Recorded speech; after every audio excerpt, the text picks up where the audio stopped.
Hello friends, welcome to our channel. ఈరోజు ఒక important news, already ఇది న్యూస్లో వచ్చింది, బట్ అగైన్ మన ఛానల్లో తెలియజేయాలనుకుంటున్నాను. ఇది ఆస్తి పన్నుకు సంబంధించిన న్యూస్ అండి. విశేషం ఏంటంటే దీంట్లో మనకు 90% వరకు కూడా ఇంట్రెస్ట్ ఎగ్జంప్షన్ అనేది ఇవ్వడం జరుగుతుంది. అంటే ఒక ఓటీఎస్ స్కీమ్ అనేది జిహెచ్ఎంసీ వాళ్ళు దీన్ని తీసుకొని రావడం జరిగింది. ఓటీఎస్ అంటే వన్ టైం సెటిల్మెంట్.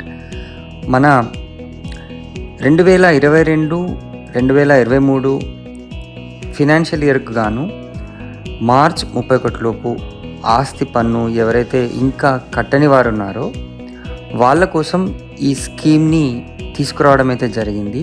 అంటే ఓవరాల్గా మనకు ఇంట్రెస్ట్ రేట్ ఏదైతే పడుతుందో, లేట్ ఫీ ఇంట్రెస్ట్ రేట్ ఏదైతే పడుతుందో దానిపైన 90% వరకు కూడా మనకు వడ్డీని ఎగ్జంప్షన్ చేస్తారు, అంటే రాయితీ ఇస్తారన్నమాట.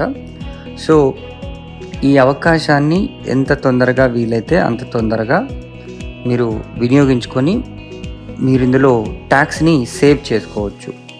ఇట్లాంటి స్కీమ్స్ మనకు ఆల్రెడీ 2020 ఆగస్ట్లో, 2022 జూలైలో కూడా రావడం జరిగింది. అప్పుడు ఇట్లాంటి స్కీమ్స్ ఇవ్వడం వల్ల బల్దియాకి మంచి రాబడి కూడా వచ్చింది. అదేవిధంగా ఆస్తి పన్ను కట్టే వాళ్ళకు కూడా ఈ ఎగ్జంప్షన్స్ ద్వారా వాళ్ళు కూడా లాభ పొందడం అయితే జరిగింది.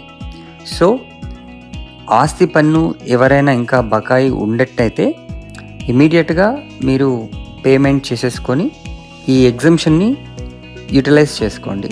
Thank you so much.